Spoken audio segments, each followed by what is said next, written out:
اپنے رب پر جو مضبوط بھروسہ ہے. سیدہ طیبہ طاہرہ حضرت فاطمہ الزہرا رضی اللہ تعالیٰ عنہا اونٹ کے بالوں کی بنی ہوئی چادر اوڑھ کر چکی پیس رہی تھی. یا بیویاں بڑا روتی ہیں، غریبی بڑی ہے، بڑی غریب بھی ہے. حالانکہ اب کون بندہ پیبند والے کپڑے پہنتا ہے؟ اب تو بڑی مشکل سے وہ لوگ ملتے ہیں جو جوتا ٹوٹ جائے تو گانٹھ کے پہننے، ورنہ تو نئے جوتے آ جاتے ہیں. حضرت سیدہ پاک اونٹ کے بالوں کی بنی ہوئی چادر اوڑھ کے چکی پیس رہی تھی. نبی پاک صلی اللہ علیہ وسلم نے دیکھا، آنکھوں میں آنسو ضرور آئے، پر محبوب نے فرمایا فاطمہ دنیا میں تھوڑی سی تکلیف برداشت کرو، قیامت کی ساری عزت اللہ آپ کو ہی عطا فرمائے گا. تو توکل کی مضبوطی، اللہ کی ذات پر بھروسہ، اپنے رب کریم کے ساتھ امیدوں کا وابستہ کرنا، اس سے مضبوطی آئے. جو لوگ کمزور ذہن رکھتے ہیں ساری زندگی فیصلہ ہی نہیں ہوتا، کوئی ڈرتے رہتے ہیں، سہمے وقت گزارتے ہیں. اپنے آپ کو فکری یہ جو ایمان ہوتا ہے یہ بندے کو طاقتور کرتا ہے، بندہ مضبوط ہو جاتا ہے. مجھے بتائیے نا، جب ایمان پکا ہو کہ روزی دینے والا اللہ ہے تو پھر بندہ کسی مالدار آدمی کے پیچھے کبھی بھاگتا ہے، کبھی کسی بڑے آدمی سے ڈرتا ہے؟ جب اسے پتا ہو کہ عزت اور ذلت اللہ کے دست قدرت میں، پھر وہ سیاستیں، سازشیں یہ کام کرتا ہے. تو پہلے تو مضبوطی ایمان درکار ہے ہمارے بچوں کے اندر، ہمارے مزاجوں کے اندر. جب تک وہ مضبوطی ایمان، حضرت مولا علی شیر خدا کرم اللہ تعالی وجہ ان کریم ایک دفعہ بڑے علیل ہو گئے، کمزوری آ جاتی ہے، بندہ بیمار ہو جاتا ہے. تو ہمارے ہاں بیمار لوگ بعض اوقات ایسا جملہ بولتے ہیں جو کفر کے زمرے میں چلا جاتا ہے. آپ پریشان ضرور ہیں، تکلیف میں ضرور ہیں، لیکن آپ بات وہی کریں گے جو شریعت اجازت دیتی ہے. حضرت علی شیر خدا شدید علیل تھے. ایک صحابی تیمارداری کرنے گئے تو حضرت مولا علی کا چہرہ دیکھ کے پریشان ہو گئے، کہنے لگے آپ تو بڑے سخت علیل ہیں، اللہ خیر کرے، اللہ تعالیٰ آپ کو صحت دے. تو حضرت علی کہنے لگے تو فکر نہ کر، مجھے اس بیماری سے کچھ بھی نہیں ہوگا. نے کہا کیوں؟ فرمانے لگے مجھے نبی پاک علیہ السلام نے فرمایا تھا علی اس وقت دنیا سے جاؤ گے جب داڑھی خون سے رنگین ہو جائے گی. تو اس کا مطلب ہے میں خنجر کے وار کے ساتھ شہید کیا جاؤں گا، میں بیماری سے دنیا میں نہیں جاؤں گا، میں یہ بیماری سے مجھے کچھ بھی نہیں ہوگا، اللہ مجھے شفا دے دے گا. چونکہ حضور نے فرمایا کہ ساڈے نبی دی زبان ساڈے واسطے قرآن. تو سب سے پہلے تو اپنے ایمان کے اندر، توکل کے اندر مضبوطی پیدا کریں. مسلمان دیکھو نا، نماز پڑھنے سے روزی میں برکت ہوتی ہے. تو پھر اس کا مطلب یہ ہے کہ جب ٹائم آئے نا نماز کا تو گاہک جتنے مرضی کھڑے ہوں پھر دکان بند کرنی چاہیے، پھر نماز پڑھنی چاہیے، کیونکہ روزی تو اللہ نے دینی ہے، گاہکوں نے تو دینی. تو سب سے پہلے ضروری ہے مضبوطی ایمان، توکل، اللہ کی ذات پر بھروسہ. آپ کبھی میدان کربلا کا پورا نقشہ اپنے سامنے رکھیں نا، دو چیزیں ہیں. امام حسین کو نظر آ رہا ہے اب شہادت ہو جائے گی، اتنی بڑی فوج آئی ہے، خدا کی حکمت کے تقاضے سمجھ میں آ رہے ہیں، حالات کیا ہوں گے سمجھ آ رہی، پر ایک لمحے کے لیے بھی ان کا توکل کمزور نہیں ہوا. دوسرا فرمایا وَعَمِلُوا الصَّالِحَاتِ، بہترین عمل کیا جائے زندگی میں، نیک اعمال کیے جائے، وقت ضائع نہ کیا جائے، ہر وقت کوئی نہ کوئی کام بندہ کرتا رہے. یہاں بہت سارے لوگ ہیں جن کو لوگ نیک کہنا شروع کر دیتے ہیں نا، وہ سمجھ لیتے ہیں شاید ہم سچی مچی نیک ہیں. لوگ جو کہتے ہیں حضرت صاحب قبلہ، پیر صاحب قبلہ، میں یہ طالب علموں کو، دوستوں کو، بلکہ اپنے آپ کو بھی کئی دفعہ کہتا رہتا ہوں، اپنے آپ کو سمجھاتا ہوں کہ یہ لوگ تجھے کہہ رہے ہیں حضرت صاحب، یہ تو رات کو تو اپنے آپ سے پوچھنا، اپنے رب سے پوچھ. کبھی موقع ملے تو اپنی گریبان میں جھانک، غور کر کے تیری کیفیت کیا ہے، تنہائی میں تیرا دل اللہ سے جڑتا ہے کہ نہیں، عبادت میں دل لگتا ہے کہ نہیں، خدا کا خوف دل میں رہتا ہے کہ نہیں، غریب کی محبت، عزیزوں قربت والوں کا احساس طبیعت میں موجود رہتا ہے کہ نہیں. ویسے تو میرا مطلب ہے لوگ کہہ دیتے حاجی صاحب آپ بڑے سخی ہیں، تو اس سے تو نہیں نا بندے نے سخی ہونا. سخی تو تب ہونا ہے جب اللہ کی بارگاہ میں مقبول ہوگا. اعمال صالحہ، نیک کام، اور وہ کرتا رہے بندہ، کوئی بھی کام اسے نیکی کا مل جائے نا. دیکھنا اپنا معیار ہر انسان نے بنایا ہوتا ہے کامیابی کا. کچھ لوگوں کا خیال یہ ہوتا ہے کہ بچے میرے پڑھ گئے، اپنی اپنی جگہ پہ سیٹ ہو گئے، میں اب بڑے سکون میں. کچھ کی رائے یہ ہوتی ہے کہ میں نے سب بچے بچیوں کا بیاہ کر دیا ہے، گھر میرا بن گیا ہے، اب میں بڑے آرام میں ہوں، قرار میں ہوں، سکون میں ہوں. تو اپنی اپنی رائے ہوتی ہے، لیکن حقیقت وہ ہے، اصل وہ ہے جسے اللہ کے قرآن نے بیان کیا. اللہ کریم نے فرمایا والعصر، اے محبوب علیہ السلام ہمیں آپ کے زمانہ مبارکہ کی قسم ہے، ان الانسان لفی خسر، فرمایا بے شک انسان خسارے میں، نقصان میں. اپنے تئیں کوئی دعویٰ کر لیتا ہے. آپ دیکھتے ہیں کہ بہت سارے لوگوں کے دعوے اپنے اپنے ہوتے ہیں نا. کسی بھی طالب علم سے آپ پوچھیں پیپر دے کے آئے تو پیپر کیسا ہوا ہے تو کیا کہتا ہے. جب کینڈیڈیٹ الیکشن لڑتے ہیں تو رات کو جب وہ سوتے ہیں تو سارے جیت کے ہی سوتے ہیں. ان کو سب یہی کہتے ہیں کہ لوگ سارے تیرے ساتھ ہی ہیں.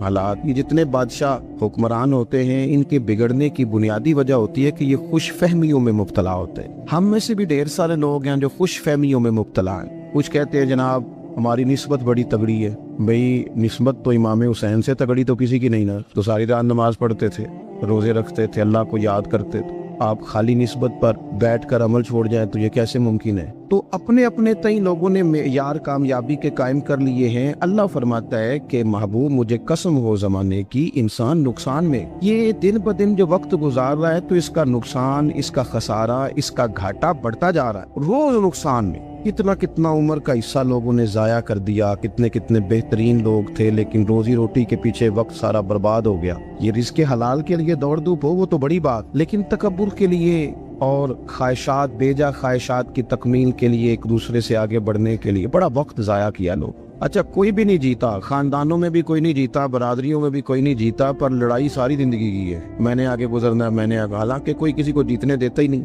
اپنے اپنے تئیں لوگوں نے معیار قائم کیے کامیابی کے۔ اللہ فرماتے ہیں بے شک انسان نقصان میں ہے، لیکن جس میں 4 خوبیاں پائی جائیں، اللہ کا قرآن کہتا ہے وہ بندہ کامیاب ہو جائے۔ کون سی؟ الا الذین آمنوا، سب نقصان میں نہیں سوائے ان لوگوں کے جو ایمان لائے۔ سب سے پہلے کیا کرے؟ ایمان ہو اس کے پاس، مضبوط ایمان، وعملوا الصالحات، اور ایمان بھی لائے اور نیک کام بھی کرے، اور صرف نیک کام نہ کرے، وتواصوا بالحق، لوگوں کو حق بات کی نصیحت بھی کرے۔ اور ظاہر ہے سچ بولے گا، حق بولے گا تو بڑے لوگوں کے مفادات کو ٹھیس پہنچے گی، کچھ لوگوں کو تکلیف بھی ہوگی، تو اب جب تکلیف ہوگی تو پھر مصیبت بھی آئے گی۔ تو اگر حق بات کہنی ہے تو پھر کیا کرے؟ وتواصوا بالصبر، اور ایک دوسرے کو صبر کی بھی وصیت کرے۔ 4 چیزیں پائی جائیں، ایمان، اعمال صالحہ، حق کی نصیحت، اس رستے میں آنے والی تکلیف پر صبر۔ اگر یہ 4 چیزیں میسر آتی ہیں تو اللہ کا قرآن کہتا ہے بندہ کامیاب ہے، اور اگر یہ 4 چیزیں نہیں تو پھر کوئی بندہ جتنا مرضی دعویٰ کرے، جتنا مرضی شور کرے، جتنا مرضی اعلان کرے، وہ کامیاب ہو سکتا۔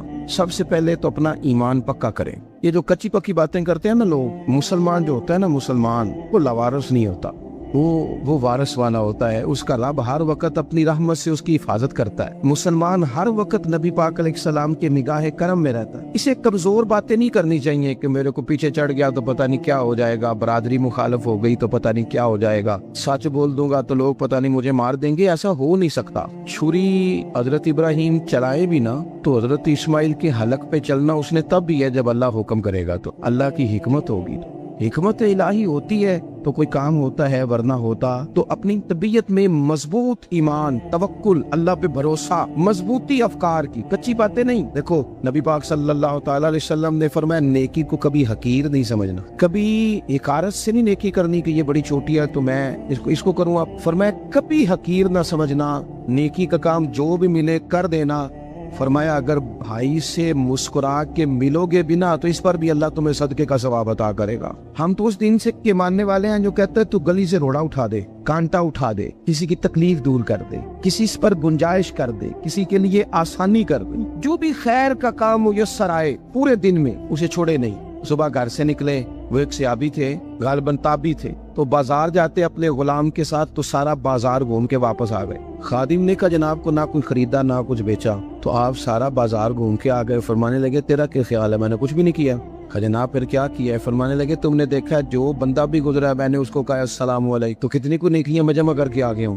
کوئی خیر جو میسر آئے، ہم سمجھتے ہیں کہ شاید کو کروڑ کو روپیہ ہوگا تو پوری مسجد بناؤں گا تو پھر میں نے نیکی کر دی ہے، شاید جناب میں، حالانکہ یہ چھوٹے چھوٹے کام ہے نا، چھوٹے چھوٹے کام، ان کی تو زیادہ ضرورت ہوتی ہے، ان کی تو زیادہ حاجت ہوتی ہے۔ کوئی آپ رستے میں گزر رہے ہیں تو نیچے کوئی کھڈا بنا ہوا ہے تو اس پر ہم کیا کرتے ہیں؟ گاڑی میں بیٹھ کے تبصرہ کرتے ہیں اے روڈ کھورے کدو بننا ہے بھئی، یہ کھڈا ہے نا تو آپ نیچے اترے نا، تو آپ دھاوڑا لیں نا، کئی پکڑے نا، یہ تو 5 منٹ کا کام ہے، یہاں آسانی کر دے نا، آپ اس میں گنجائش کر دیں۔ حضور سید عالم علیہ السلام نے فرمایا، امام راضی نے حدیث لکھی ہے، قیامت کے دن ایک بندے کو اللہ معاف کرے گا تو مالک وہ بندہ عرض کرے گا یا اللہ میں تو بڑا گنہگار ہوں، کس وجہ سے معافی ہوئی؟ فرمایا رات کے وقت تو گزر رہا تھا، تیرے پیر سے روڑا ٹکرایا تھا، تو نے اٹھایا ادھر ادھر دیکھ کے کہ کوئی اللہ کے کسی بندے کو تکلیف نہ ہو جائے، کمالی کو وہ تو میں نے زمانہ بیت گیا، کوئی اتنی بڑی بات بھی نہیں سمجھی۔ تو رب کریم نے فرمایا تو رات کے اندھیروں میں بھی میرے بندوں کا خیال رکھتا تھا تو میں تیرا خیال نہ کروں؟ کوئی عمل ہمارے ہاں لوگ کوئی کام نہیں کرتے،